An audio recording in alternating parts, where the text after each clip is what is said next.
righty. What I would like to do right now is say hello, hello. I am Barry Ball, a speakerpreneur and a leadership enthusiast, and I am the host of the Leadership Library. It is the number one podcast for leadership for millennials. And here we are going to be interviewing some folks who are doing major things when it comes to leadership in various industries. Want to be able to give you insight into the mind of your boss or your boss's boss, and maybe even higher than that sometimes, so you really know what to expect when you get into your respective industry. So here we have Colonel Eric McCoy, and I would like to just give you some time to, why don't you introduce yourself and tell us a little bit about what you're about. Hey, thanks again for having me on, Barry. Always good to see you. Appreciate your passion for the discipline of making people better. And I really look forward to the opportunity to exchange ideas with you and your audience. A little bit about me. I'm a native of Baltimore, Maryland. Have been in the military for approximately 23 years now. My military specialty, or as we like to affectionately recall it, our occupational specialty, our MOS. I'm what's called a multifunctional logistician. So if you take Jiffy Lube, Walmart, and UPS, and you put them in a blender and mix it, that's what I do for the U.S. Army in terms of organizing supply chains. So professionally, that's what I look at. My initial undergraduate discipline was in behavioral science and mental health. So originally I came into the military to be a social worker. Interesting discussion if we get into it. But I left that behind, initially looking at just the 8-year commitment. And I thought that the Ordnance Corps would be something good to build job skills and then transfer out to the civilian world. 8 years turned to 12, 12 turned to 20. Now I'm at 23.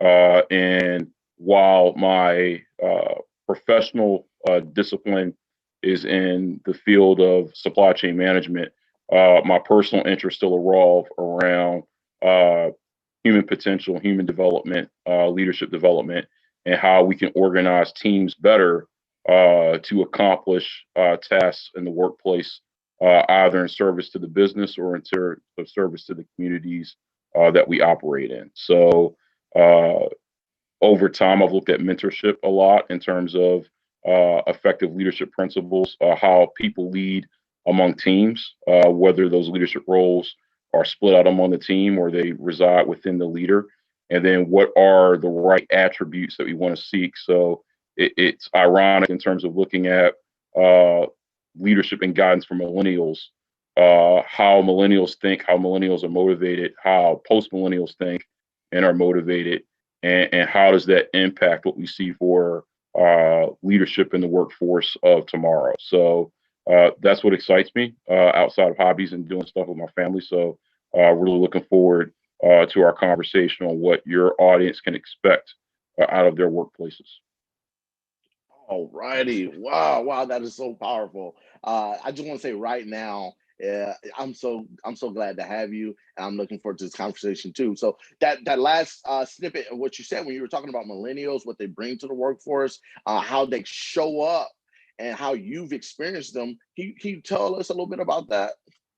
So it's interesting. One of my mentees, Chris Maganero, wrote a piece from the Green Notebook. So for your millennial audience that looks for digital leader development tools, from the Green Notebook is a great resource in terms of different pieces that are out there for leadership. But a few years back, probably around 2015, 2016, Chris wrote a piece on the 5 love languages for millennials in terms of love languages for leadership and how to lead millennials. And I think the biggest piece that came back to me is explaining why. So Simon Sinek wrote a great book on Start With Why in terms of being able to get commitment from your workforce. And sometimes I would say older generations or people that have a disparaging view of millennials will look at that and go, okay, hey, that the time to explain why is like, okay, like, so why you explain why to your kids or why you explain why to millennials? And I think that has to do with how millennials process information. And it also has to do what the motivations for millennials are. So what motivated me growing up in terms of, hey, that this is the carrot and the stick is something I want to go after because of all the different sensory inputs that millennials have that we don't necessarily have access to, whether you're talking 24-hour news, whether you're talking the power of smartphones and how information proliferates. Because of the information age, how they process information and how they view the world is fundamentally different. And what I would say is much flatter. So before, where a leader's audio may not match their video, and the workforce may not be aware of that. And the era of information, the 24-hour news cycle, how quickly you can Google anything about anybody and pull down their entire digital history, you have to start with why in terms of being able to connect very deeply with what drives and motivates your workforce. So sometimes it's not enough of, okay, hey, it's about the paycheck. It's about a sense of purpose and connection. It's about corporate and civic responsibility and people feeling a larger piece of motivation in terms of what makes them tick, what makes the organization tick. So I think that spending that investment early on in terms of being able to connect with your workforce, not only explain the why of your corporate organization or your business, but taking the time and dialogue with your employees and your team as to what their why is, what motivates them, what brings them into work, what's their 3-year plan, what's their 5-year plan, and then finding the intersections within that. I think you unlock commitment in the organization versus people just saying, hey, I'm giving X amount of work for X amount of paycheck. And then I think once they're committed to organization, once they're committed to its long-term goals, once they discover the alignment between their individual goals and the goals of the organization, I think you have better efficiencies and you have a more productive workforce, you have a more productive organization. So what I'm hearing, it's like millennials are revolutionizing how we have to communicate. Is that holding true with you? And having to connect with the why. Yes, I think so, mainly because of the power of information movements. So your connection with millennials and post millennials becomes very important. So we look at, for instance, Fort Hood, and we look at the lessons that we've learned from the death of Vanessa Gilliam. And if you peel back the onion very early in terms of how that caught attention and how that quickly snowballed and became overwhelming in terms of our news cycles and things that are going on, a lot of it is, again, in terms of that communication and how technology connects us. So people that encountered similar challenges in terms of trust between leaders and the led, in terms of situations in their environment, they found connection and they found communities in those stories, in those hashtags, in those social media rooms and the like. And I think, one, you look at how millennials think and how they're motivated and what drives them, and then you add an accelerator, if you will, in terms of these are the different things that technology allows us to do, and very quickly I think you're in a unique place where the intersection of the motivations of people and the capabilities of technology start to redefine how we engage. I know a book I had to look at in school a few years back, The Inevitable by Kevin Kelly, talks about these different technological advances and changes in society that very quickly you have to be able to take a look at and be cognizant of. So it's not to go and say, hey, that we bow down at the altar of millennials or something to be afraid of or a negative emotion, but it's definitely something to acknowledge that how they take in information, how they're oriented to the world is important to be aware of.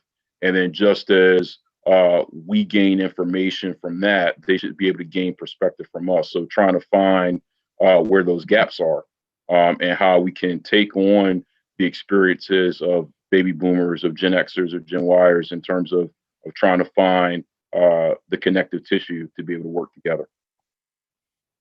That's so rich. That's so rich. So what I want to do is really let's get to the juice if we can. Let's get to the moment of the hour, what folks are really expecting to hear, and what I know I am expecting and anxious to hear about is, so what do you expect of the newcomers coming into your unit, of these new lieutenants, or maybe even just new soldiers in general? Yeah, how can we manage their expectations and know, yeah, this is something that to be prepared for?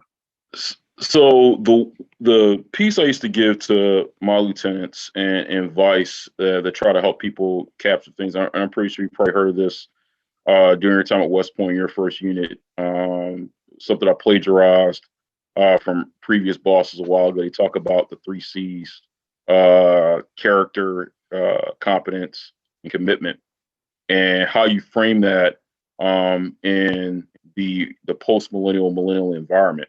So I think the first piece that you look at is competence. So in terms of knowing your craft. So what I would probably look at, or I find important for my workforce, is competency at your trade craft, or competency at your skill. So almost every organization, whether it's the military, whether it's corporate America, or the like, as you come into a job, that there are certain skills and attributes that are associated with that position. And those skills and attributes oftentimes are evaluated. So whether it's on your evaluation report in the military, whether you're going to the field or you're going to the range, in corporate America, if it's an engagement with a client, or your daily 9 to 5, that you're just being evaluated. So we expect our workforce to know what they're doing. So whether it's your pre-leadership training, pre-commissioning training, or the like, to go out and learn and be able to do your job well. And a lot of times it's associated with a desire for lifelong learning. So continually take on competencies, continuing to grow. How are you growing and developing and gaining perspective? So competence is important. A lot of times we talk about folks are just, hey, I just want to go and gravitate around people and just use the force of will to make them do what I need to do. No, the further up you go, you have to know not only a lot about your craft, but you have to know about the disciplines that support what you do. So talk about what books you're reading, talk about how you're improving your mind, how you're improving your body. So that competence becomes important. The next piece, the next C, is a little harder, and that's character. So that doing the right thing when no one's watching, doing something for somebody because it's the right thing to do, and not having it be transactional in terms of them being able to do something for you. So as a bit of a test, when it was time for me to interview company commanders, I would have company commanders come to my office. They would interview with my XO first. They would interview with my sergeant major, and they would interview with me. And there would be little gaps in between it. And after I talked to my sergeant major and I talked to my XO, I would then talk to my driver, because my driver was my executive assistant and ran the command group. And a lot of times, a good secret is that in terms of people doing something nice for folks that can't do anything for them, is how they treat other people when no one's looking. So I used to advise my daughters, if you want to know how a man acts, like, look, watch how he acts on a date, how he treats the wait staff, how he treats the folks that are around. And that can give you an indication as to their character in terms of their deportment. Because especially in this millennial environment, where very quickly a bad interaction can live forever off of a smartphone camera, or live forever if someone goes and Googles the organization, your reputation is so important. So, and character, not only from a individual perspective, but the character of the organization helps to determine what its success is going to be. Because once you have that bad reputation that you can't shake, it travels around the world. And it becomes important in terms of being able to advance the business. And then finally, I think the last C that I will look at is commitment. So what's that drive? What's that sense of resiliency? How do you take the long view? How do you take the marathon runner's perspective in terms of not only accomplishing the goals of your organization, but your own life goals as well.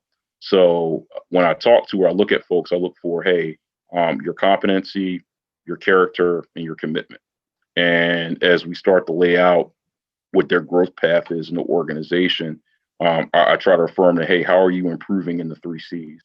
And then everything else that is necessary to survive and thrive in the organization builds from there. Wow, that's so powerful. So, what I hear is that it's like what that brings me to is um, Stephen Covey's book, The Speed of Trust. So it's like when they're showing up to your unit, they want to gain not only your trust, but they want to be credible, and they want to build credibility. And in that book, he brings up the two of the words that you mentioned, character and competence, and those are the two cores of building that credibility. And you there are, so and that breaks down into two more cores for those two components, the character and competence. So would you say somebody who shows up to your unit and they have the 3 C's and they're improving on those 3 C's, does that build credibility with you and with the unit? It does. It was funny. I talked to my boss about that in terms of trust. So when we talk mission command, we talk trust between individuals, trust among teams, and people get frustrated like, well, the Army talks trust or organizations talk trust, but we don't see it from our boss. And a lot of that is that trust only comes with experience and time. So my boss used to say, hey, first off the training, I have to get an idea of where you are in terms of level of knowledge and ability to accomplish tasks. Some things are inherently given in terms of trust because of time. So if you're in a maneuver organization, and let's say for the Army, you have a Ranger tab and your boss has a Ranger tab, there are certain things that they understand because of shared experience going through that type of training, and a code, if you will, say certain things that are believed or taken for granted just based off of that shared experience. So as people can look at things on your resume, they can look at things that were shared experiences. They get an idea of like, okay, hey, this gives me a barometer in terms of how much I should trust you. The rest of that trust is built in shared experience in the unit. So first you have to train, then you have to certify. Okay, hey, now that you've gone through this training, I'm certifying that you're able to accomplish these certain tasks. So once you have trained, once you're certified, then from there it starts to expand the trust bubble. But a lot of times trusting without that shared experience to draw from, or those credentials where it's like, okay, hey, I can look at those credentials and have an idea of what's going on. Unless it's an emergency situation, it becomes hard. Like we inherently trust a doctor in the emergency room. And then sometimes because of that situation, we don't ask those same questions or take the blinders off, because if we went and did that and didn't operate on some degree of trust in society, it would cease to exist. It would just grow to a screeching halt. But in most organizations where that time is there, you're not in an emergency situation. You have to look at what activities exist to build trust. So as I have new lieutenants or new leaders come into the organization, I try to look at, as a part of our professional development or leader development program, what are those key events, whether it's sergeant's time training, whether they're going to the field for a field training exercise, an external evaluation, a emergency readiness exercise to test deployment skills, an actual deployment. What are those events that are collective training events for the organization where I can periodically assess what they're doing, and then from those assessments, I can certify that they're competent at these certain sets of tasks. And as they show those competencies, I add to their bucket of things to do. I give them more responsibilities. I give them more ambiguous tasks where I'm not telling them, hey, I need you to do steps A, B, and C to get to this end state. Here's the end state. Here's the general path. And then you can determine the best steps as long as you stay in my intent. But I have to have a good level of comfort and confidence and you're trained to be able to do that.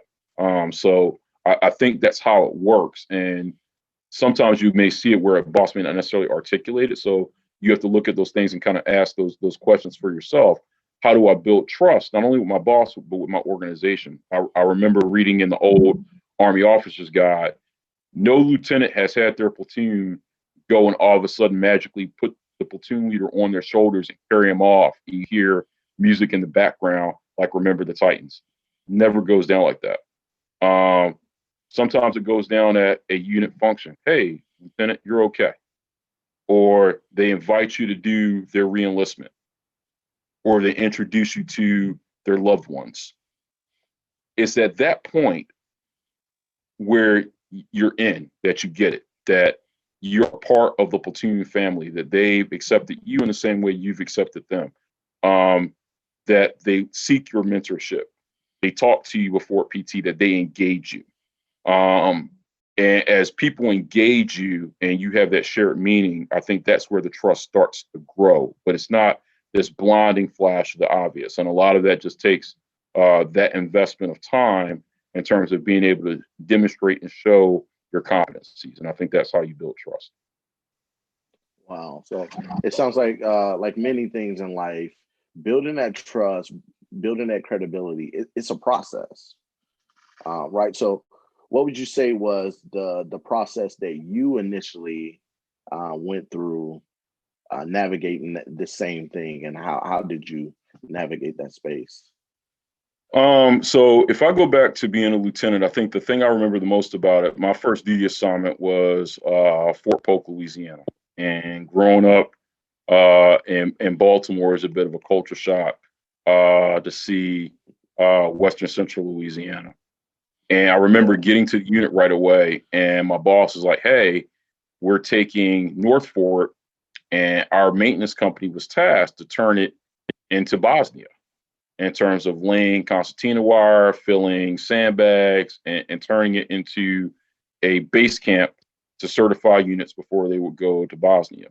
So I spent about 3 weeks from like 8 in the morning to like almost 6 at night in a pseudo field environment, building that out, watching my guys fill sandbags, like doing the forklift. And after a while, you just want to sit there and sit in your truck and eat and play on the radio, do whatever. So a lot of it was hands-on, and an opportunity to get that hands-on work with my soldiers. Like, hey, let me help fill the sandbag. Hey, what are you doing? Let's carry this from point A to point B. Hey, my platoon sergeant, hey, Sergeant Brown, what's our task list for today, and what are the tasks we need to knock out? And then showing hands-on leadership helped, especially because my platoon was a supply support activity platoon. So we ran a warehouse. And what we did for that field problem in terms of the manual labor was fundamentally different from what we did in the warehouse, where we had a skeleton crew back there running it. So a lot of it was, again, building that credibility, not just being around my soldiers in terms of their day-to-day jobs, but other things around the organization. And then I think the easiest way to build trust is let a subordinate show you how to do something. So in my warehouse, like, okay, hey, those guys knew how to process parts, reconcile receipts, and load stuff off in the trucks. So I thought of it in terms of doing an internship. I spent about a couple days out of a week with each one of my sections in the platoon. Hey, just learn the fundamentals of your job. And what I've discovered in terms of 20 years of being in the military is right when you get really good at doing a certain job, you're pulled out of it and you're put into a job where you have no idea of what's going on. It's the same thing I do in my current job now. So a lot of it is very quickly, and in my current job, I have a predominantly civilian workforce, and I ask all the time, hey, show me how to do X, Y, Z. Now, some of it, like where we talk about where ignorance isn't cool, you just can't go like, well, hey, I'm in charge, and I'm gonna just ask you guys to figure out things. You have to figure out what they do, then figure out where the gaps are, and then how you can capitalize on your prior experience, your connections, your network, your abilities to add value to the organization. So once you kind of get an idea of what everyone's doing, and then you get an idea of what that vision is, find out how you can fill in. Like a lot of times it's the communication between your organization and your higher headquarters. So be that liaison, be that cheerleader, be that provider of resources. And then I think as you provide value, and then just don't be a bad guy to be around, be a good person. And I think that folks will find you as the go-to person. And again, it'll build your credibility. So what I learned as a lieutenant is what I've applied in almost every job and every rank since then. Wow.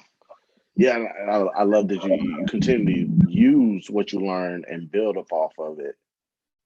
So you initially became a platoon leader and ran a warehouse, which was starkly different than what you thought you were going to do and what you really wanted to do at first. Can you Yes. tell me a little bit about that? How did that all work out? So I can't remember if we talked about this before, but that was funny. So I'm an ordnance guy, so Jiffy Lube. My platoon was a warehouse platoon, Walmart. And I wrote my boss, like, hey, I really want to be a ground support equipment platoon leader, GSC. It sounded cool. I did CTL, cadet troop leadership training. So I did a 2-week internship at Fort Sill, and it was a really fun platoon to shadow. So that's my dream platoon. And they're like, hey, sorry, that's your dream platoon, but this lieutenant got here 2 weeks before you. It's his platoon. Our quartermaster lieutenant's not going to get here for another 6 months, so you're going to the warehouse platoon. And oh, by the way, nothing that I received in my schooling at the officer basic course talked about running a supply support platoon in terms of the activity. So a lot of it was figuring it out. And then thinking that wouldn't be the case, I think in 14 assignments, I've only gone into the job I've expected to have twice. Wow. Maybe 3 times. So something always changes, whether it's the type of unit, whether it's the type of job, and sometimes maybe it's the type of location. So a lot of it is just a learning orientation to go, okay, where can I learn about the job? So some of it is watching, in terms of watching how your organization operates. It's reading. So I remember one of my first battalion commander talked about he had a doctrine library in his bathroom. And every time he went to the bathroom, had a little FM by the toilet, he would sit and read. And everybody was laughing, all the lieutenants like, ha, he. And I'm like, no, it's actually a pretty good idea. Because you want to be able to increase your amount of reading and read a little bit each day.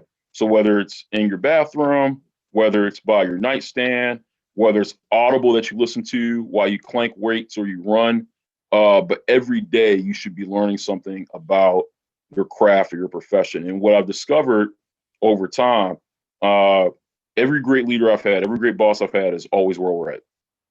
And they're not only just well read about things that are in their profession, but they read about things in general. And being able to read about those things gives them different expertise or perspective that they can apply.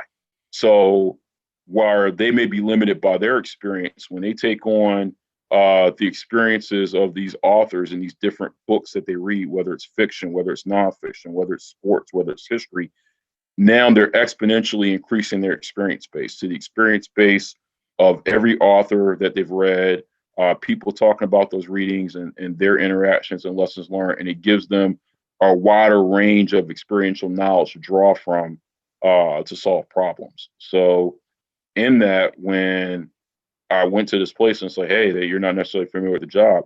Well, there's somebody that's done it before. There are books or manuals or procedures I can read. And then just to be humble to go, hey, I don't know it. Who's the best boss that you've had in here? What made him great? Who was the worst boss? What are things that I could avoid? Then reflect on those things against my skill sets. And then just say, hey, every day you want to get better and get after it. Okay, so that's interesting, and it's funny that it seems like things just shifted on you time and time again. So you wanted to be GSC, you went to the SSA, to the warehouse, if you will. So where does the whole social worker play into all of that? How did that timeline shift? So funny you mentioned that. I came to Morgan as a ROTC scholarship recipient. I picked political science, I think, is my major. I still had no idea what branch I wouldn't do anything going on. And my older cousin went to Morgan. And he was like, "Hey, E, did you make your schedule?" I'm like, "Yeah, I'm taking 15 credits, my first semester. I just want to take my time." He's like, "Hey, if you need an elective, take Intro to Group Dynamics. This guy named Gary Ware, like really, really cool. And I think you'll like it." And Gary was different, very different type of brother, but a good guy, real good guy. And I remember we used to sit in a circle and we used to talk these different things with regard to counseling, with regard to groups opening up. And I enjoyed it. And all the class was just sitting in a circle like group therapy and just talking different situations or things going on out, and then evaluating the relationships between people in the groups. And as I started to do, I'm like, hey, this sounds like something I would be interested in versus going the political science path. So at the end of the semester, I changed my major from political science to mental health. And our mental health department worked side by side with our social work department at Morgan. So at the time, I said, well, hey, maybe I'll be a social worker in the Army, and I'll go into the Medical Service Corps, do my 2 or 3 years as a Medical Service Corps platoon leader, and then try to get a master's of social work and become a social worker. So I did that, and I had internships in our social work department every semester. So my first year, I worked at a facility where we helped ex-offenders get job placement. And then I remember working as a filer, as an intern for substance abuse counseling facility. And then between my sophomore and junior year, I worked for a program called Alternatives to Violence, where we worked with youth in terms of, hey, these are conflict resolution strategies and business coaching.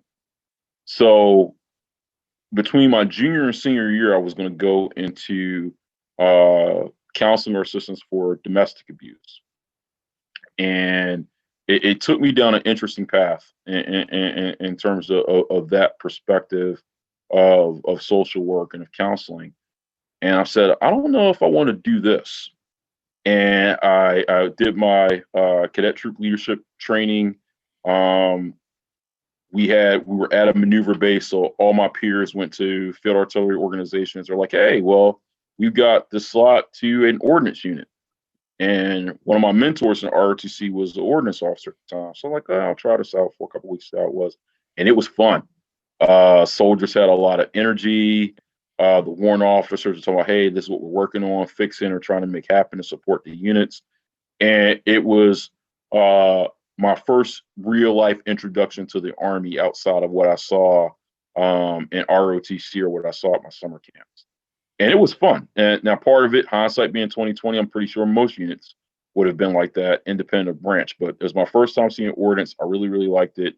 A mentor role model I looked up to was ordnance. I wasn't happy per se in my academic major. So I was like, hey, I'll just jump over to ordnance. Maybe I'll pick up some new skills and I'll leave the Army after that. And I got into my first platoon after I graduated and commissioned. I really started to like it. And to your point, I think where the social work degree came in handy was that understanding what motivates people, understanding what concerns people. If you look at Maslow's hierarchy of needs, and then looking at those different things in terms of being able to provide motivation to soldiers. So we talk about this definition of Army leadership being provide purpose, direction, and motivation. Purpose is that understanding of your higher headquarters intent or the larger mission. So that reflects your social networks. Direction, I think, is your cognitive skill. So if you know your trade craft, going back to that competence piece, you can start to map out in your head, this is what I need my platoon, company, battalion, unit to do to accomplish a purpose. The motivation piece, I think, is what where the social work degree comes in. Like, how do you motivate people? And I think you best motivate people by caring for them and connecting with them. And soldiers and your subordinates are very smart. So if it's an artificial sense of care, they're going to see through it.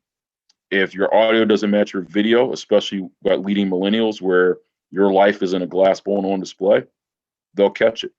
But if you truly care, if you're truly connected, and you're excited about what you do, and you're excited about leading these young men and women, and that excitement shows, I think that becomes motivating. It provides energy. It's like that person that motivates you for one more push-up on a run, or that NCO that's on a range and just gives you, like, or if you're in the field and you're in the suck, that battle buddy you can look over to and you can take one more step. I think that provides that motivation or connection. And the advantage, I think, of a social work degree is that all of the intangibles of how I just described that, and trying to put words to, like, hey, how does this motivate you, or why does this make sense? The social work degree helped me to peel back or the onion behind that, and then go, okay, hey, these are things that you can modify or shape in your behavior or strive to improve in. And as you strive to improve in those to become a better communicator, a better leader, everything comes into place. So that's how, even though I hardly do anything direct with my mental health degree, I try to apply a little aspect of it every day in terms of the science of motivating and organizing human capital. Oh man, most definitely. So I love having these conversations because, you know, I my major was in soft sciences also, but I like to have the conversation of showing where soft science and soft skills have hard and tangible results. It's just hard to argue with sometimes. So I love that you highlighted that, because you definitely see the effect that your mind frame, what some of the soft skills has on your units, on your organizations. So I think that is very important to highlight. So right now, what I would like to hear is just, so we have someone who didn't get, who chose opinion of what they wanted to do, and it changed a few times, right? And then what you wanted, you didn't get, but you made the most of it. And then how long you thought you'd be in the military, you'd be in the Army, that has probably changed time and time again, yet again.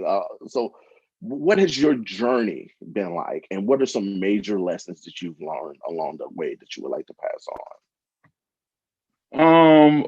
I think if I could best articulate it, the motivation targets change. So I had 3 company commanders as a lieutenant. And I remember interacting with my second one. I said I wanted to be a company commander just so I could apply leadership a little differently. Because I think the dynamic between my commander at the company level, my commander at the battalion level, was a little strained. And I didn't have the maturity at the time to understand why it was strained. I just looked at it and I said, well, hey, I could probably do this a little bit differently, but find a way to not have my soldiers get down about that, or have my frustration with my boss, or my frustration in my personal life, or my frustration with my peers be taken out on my soldiers. So initially, I wanted to just stand until company command, because I like, selfishly, I thought, oh, I can do it better. And I wound up waiting for command a lot longer than I expected. I commanded in Korea. And when I got there, my soldiers were just awesome. And that was probably the best job I ever could have had. And whether it was talking to my soldiers at a barbecue, or down in the motor pool, or out on a range, or in the field, you got to realize our military reflects our society. And for some of the naysayers about where we are at this point in history, the future is always bright just because of the people that we have or the young people that are around.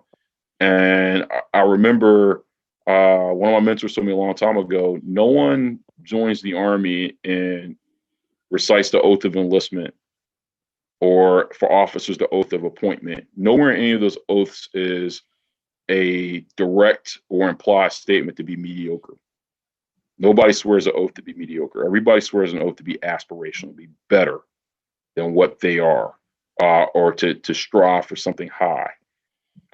So everybody has that original intent. Then life smacks them in the face. And I think that's where they need a sense of personal resiliency. Sometimes you need to be able to draw strength from the organization and be able to connect to that larger why. And in service of that, it was like, hey, I'm gonna just hang around a little bit longer. And then I was fortunate to have really, really good mentors that said, hey, you ought to try some of these different things. So I went and I became a observer controller at the Army's National Training Center, which is an interesting aspect of teaching. So you're teaching by observing in the field, like, hey, giving a unit a different perspective and being able to watch all these units go through a combat training center rotation before they would deploy to combat gave me a lot of lessons learned. So I'm like, okay, hey, I get to see how this unit did this thing really well, or they could have improved in this aspect of it. I'm going to put this in my kit bag for when I go back to a tactical unit. And then I went from there. The Army paid for me to go to grad school. I think the military paying or an employer paying for you to go to school versus you paying for it yourself and trying to figure that out, it frees up your mind. So that way I could really get an appreciation for folks that get scholarships or get fellowships because it's a gift. So now instead of worrying about balancing my work schedule versus my study schedule, being paid to go to school, it's like, okay, I can really invest time into that. So it showed me, hey, where my employer wanted to invest in me, and then, hey, the return on that investment is to be able to give back to my service and be the best type of leader I can be. So I did my utilization time for that, then went back to troops. I did that for 3 years, deployed to combat, and then from there came to West Point and came across you, came across Terry, came across Nigel, all the great cadets at West Point, where kind of like OCing, but this time like peeling it back a little bit further, and then the human capital that comes around the U.S. Military Academy in terms of the cadets that are selected to go there, the faculty and staff that are selected to go there, and then the unique design of the institution really helped me to peel back, not only understanding leadership, but also understanding human development in terms of, hey, this is the pipeline of how we want to build leaders of character, not only for our military, but for our society. And then from there, just going back out to the field again, and then getting those experiences. So what I think I like about the journey is that there are times where the Army wants me to do specific things or needs me to do specific things in my occupational specialty. And then you get times what we call broadening, where you get to take a step away and see how our larger government works or our institutional Army works.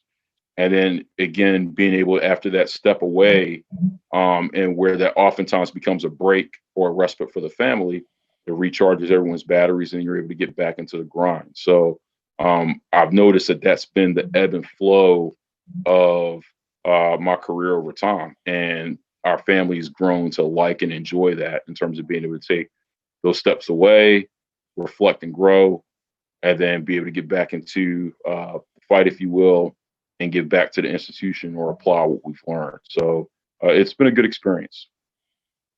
Wow. Yeah, I can only imagine. I can only imagine. So with that, I just kind of wonder.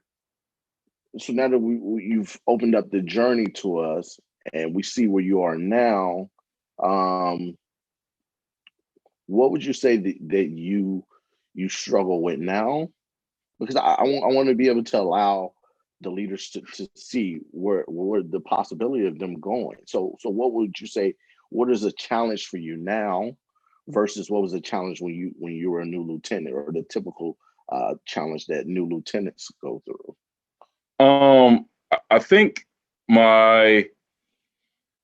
so the way I'll answer is two things. So I'll say something that was a challenge then, it's not a challenge now, and I'll say, hey, something that's been a challenge universal, just because of it's a fault in my character. And I think some of it, just a lesson learned to your listeners, is identify flaws in your character, and then if they're not incredibly egregious, build mechanisms around yourself to help check for those. So Lieutenant McCoy had a credibility thing.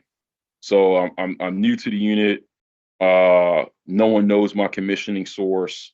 I don't have a whole bunch of bling on my uniform in terms of like really cool schools and the like. So it's like you want to build credibility.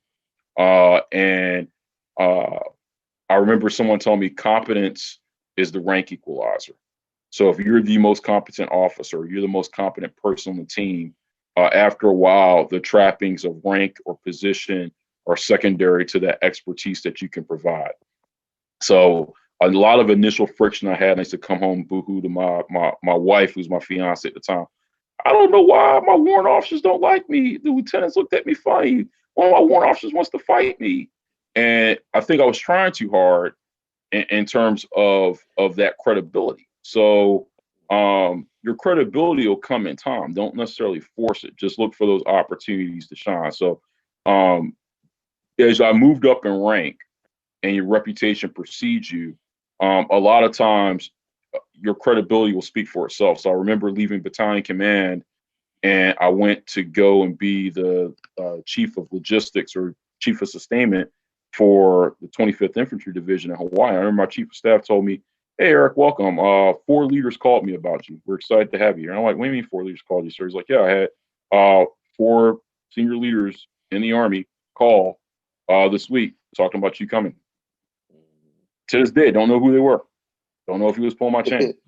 But what winds up happening is that after a while, as you build credibility in the profession, your reputation precedes you. So I think in hindsight, if I could give Lieutenant McCoy advice, like, hey, don't necessarily go through the growing pains of fighting, just be competent, show up and work hard, and every day focus on doing the right thing. Your reputation will build itself. What I have a challenge with now that I had a challenge with as a lieutenant is patience. That my mind will overwork some things, and sometimes it's at the detriment of certain things. So, like for instance, I used to joke with somebody because I didn't really play sports growing up. I don't really follow any team sports. Like I'm conversant enough in football just to stay out of trouble at work. I watch pro wrestling, and nowadays I watch UFC. So most of my time at home, I can spend reading books or doing things Army related.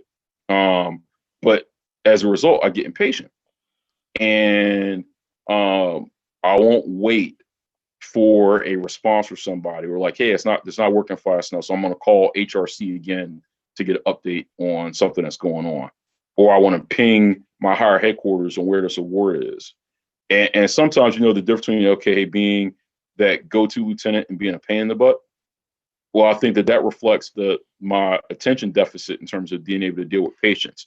So I realized that I was talking to my wife about my sons, where I see a lot of that same lack of impulse control and impatience for doing things. And what I talked about earlier, where it's like, hey, you have to have a contingency mechanism. Well, my contingency mechanism for my lack of patience is my wife. So very quickly, she can speak truth to power and go, hey, Eric, you're tripping, or hey, this doesn't make any sense. You take a step back, wait a week, call them then, or just hang up the phone, go do this, that, and the other versus doing Army stuff. So it took me a while to realize that, okay, hey, that this has been a problem over time. So which is why you kind of need that board of directors that can give it to you straight, no chaser. So whether it's your significant other, whether it's your parents, whether it's your first platoon sergeant, whether it's your first battalion commander, someone that you have a relationship with, over time that's not necessarily tied to your current organizational structure that can kind of give it to you straight if something's going on. So yeah, those were the two big faults that kind of jump out to me. Plenty of others, but for the base of the time, we'll keep moving. But that's how I look at those, and in terms of different ways to compensate for that, so it doesn't negatively impact an ability to lead organizations. Oh, that's so powerful. So thank you for sharing. Thank you, because this is all about just helping the next generation get insight and know what's out there and what could I possibly be up against when I get to a certain level someday. So I really appreciate that. So yeah, my next question, and I definitely want to be mindful of your time, and we'll start wrapping things up. Is so what is your purpose, and how you define that, and how do you live stepping into that every day? So it's funny.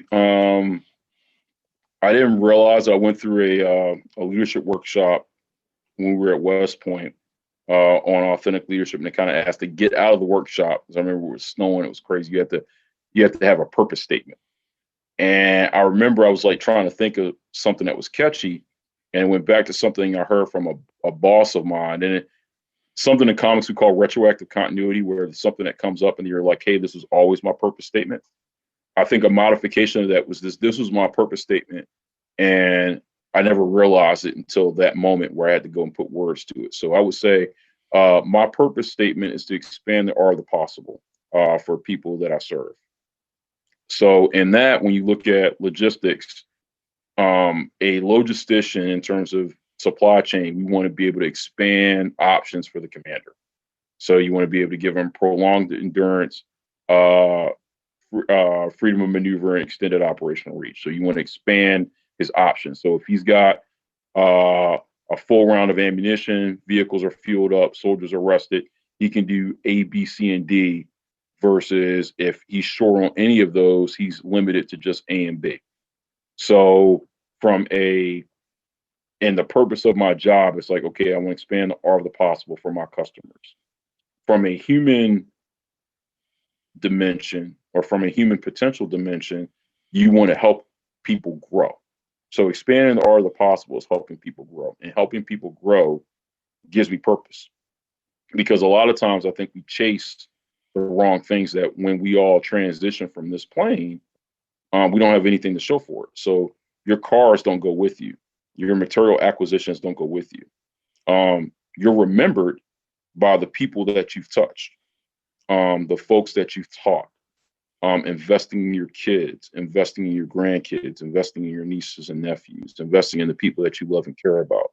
So by expanding their art of the possible, you transcend what you're able to do. So it was weird in that moment when I kind of thought about that. I'm like, that is my purpose, and that's how I try to get after it. So, and each day, if I'm expanding the art of the possible, whether it's for one of my clients, whether it's for a unit I'm supporting, whether it's for my workforce, whether it's for one of my mentees, whether it's for a member of my family, it's like, okay, hey, that was a day well spent, or above ground. And then it just go, hey, get some sleep, wake up the next day, and attempt to repeat.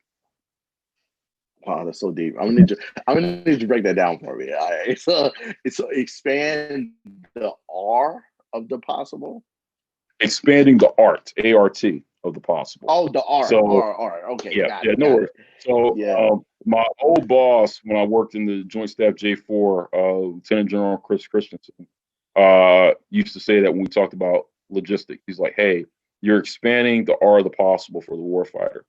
So a lot of times people are like, hey, I want to do X, Y, and Z. Well, the ability to do that oftentimes is off the logistician that's in the general's ear, saying, hey, sir, we're out of pack mules. You're going to run out of supplies at this point. Or, hey, at some point, you got to stop doing maintenance.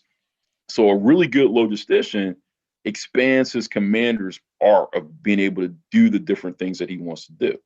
So when you kind of look at, hey, being a life logistician, if you will. So not just like logistics supplies, but just like life skills. Like, hey, you want to expand people's art of the possible. You want to expand what they otherwise think they can do. And then it's like, I think the fun space of that is trying to help them figure out how you can do that. So is it being a life skills coach?